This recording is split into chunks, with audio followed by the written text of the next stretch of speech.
রাধে রাধে বন্ধুরা, রাধারানীর পরিবারে তোমাদের সকলকে স্বাগত। আজকে আমি তোমাদের সাথে শেয়ার করব শীতের একটি সবজি। এটা এমন নতুনত্ব কিছু না, শীতের দিনে সবার বাড়িতে এই সবজিটাই এসে থাকে। তো সবাই এই রেসিপিটি নানান রকমভাবে তৈরি করে। আজকে আমি সেই সবজিটি কিভাবে রান্না করলাম সেটাই তোমাদের সাথে আমি শেয়ার করলাম। তো প্রথমে আমি কিছুটা সিম কেটে ধুয়ে পরিষ্কার করে নিয়েছি। এবারে আগে থাকতেই কড়াতে জল বসিয়ে দিয়েছি। জলটা একটু ফুটে উঠলে পরে সিমগুলোকে আমি একটু ভাপিয়ে নেব। সিমটা কিন্তু আমি সিদ্ধ করব না, একটু ভাপিয়ে নিলে কি হবে, সিমের যে একটা ঘেঁষো ঘেঁষো গন্ধ সেটা জাস্ট কাটানোর জন্য আমি একটু সিমটাকে ভাপিয়ে নেব।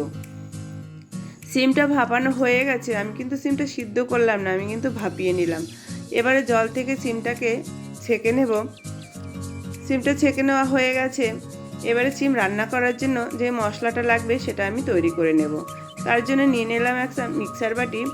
এবার এই মিক্সার বাটির মধ্যে দিয়ে দিলাম সামান্য পরিমাণে কালো সর্ষে, আর দিয়ে দিলাম হাফ চামচ সাদা সর্ষে। এবারে দিয়ে দিলাম 1 চামচ পোস্ত, আর দিয়ে দিলাম 1 চামচ নারকেল কোড়া। এবারে দিয়ে দিলাম 4-5টা কাঁচা লঙ্কা, সামান্য পরিমাণে লবণ।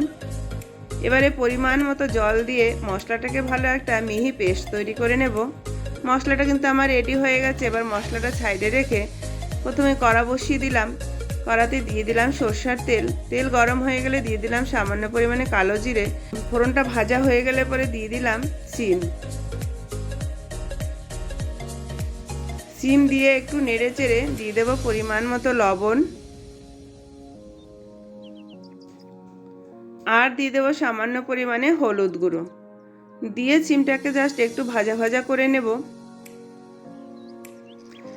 একটু ভাজা ভাজা করে এবারে আমি যে মশলাটা করে রেখেছিলাম সেই মশলাটা আমি দিয়ে দেব। মশলাটা দিয়ে একটু নেড়ে চেড়ে বাটিটা ধুয়ে আমি একটু জলও দিয়ে দিলাম। জল দিয়ে 2 মিনিটের মতো আমি কষিয়ে নেব। কষানো হয়ে গেছে। এইবারে আমি পরিমাণ মতো একটু জল দিলাম। সিমটা সিদ্ধ হতে যতটুকু জল লাগবে ততটুকুই কিন্তু জল দিতে হবে, বেশি জল দিতে হবে না। এটা কিন্তু বেশ গামাখামাখাই হবে। এইবারে দিয়ে দিলাম 2টো কাঁচা লঙ্কা চিরা, দিয়ে আমি 4 মিনিটের জন্য ঢেকে দিলাম। ফিরে এলাম 4 মিনিট বাদে। দেখো সিম পাতুরি কিন্তু আমার পুরোপুরি রেডি হয়ে গেছে। এইবারে একটু নেড়ে চেড়ে দিয়ে দিলাম কিছুটা ধনেপাতা কুচি, আর দিয়ে দেব সামান্য পরিমাণে চিনি, 1 চামচ ঘি। এবার সমস্ত উপকরণ ভালো করে নেড়ে চেড়ে গ্যাস অফ করে দেব। সিম পাতুরি কিন্তু আমার রেডি। এবারে বাটিতে ঢেলে পরিবেশন করব। এই সিম পাতুরির রেসিপি গরম ভাতের সাথে কিন্তু দারুণ লাগে। এই সিম পাতুরি যদি গরম ভাতে থাকে আর কিন্তু কিছু লাগে না, 1 থালা ভাত কিন্তু নিমিষেই শেষ হয়ে যায়। তোমরা এই রেসিপিটি একদিন হলেও ট্রাই করো। কে কীরকমভাবে সিম পাতুরি তৈরি করো তোমরা আমাকে কমেন্টে জানিও।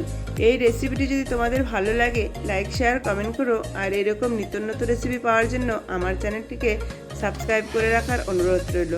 আজ তাহলে আসি বন্ধুরা, দেখা হবে নতুন একটি রেসিপি নিয়ে। রাধে রাধে।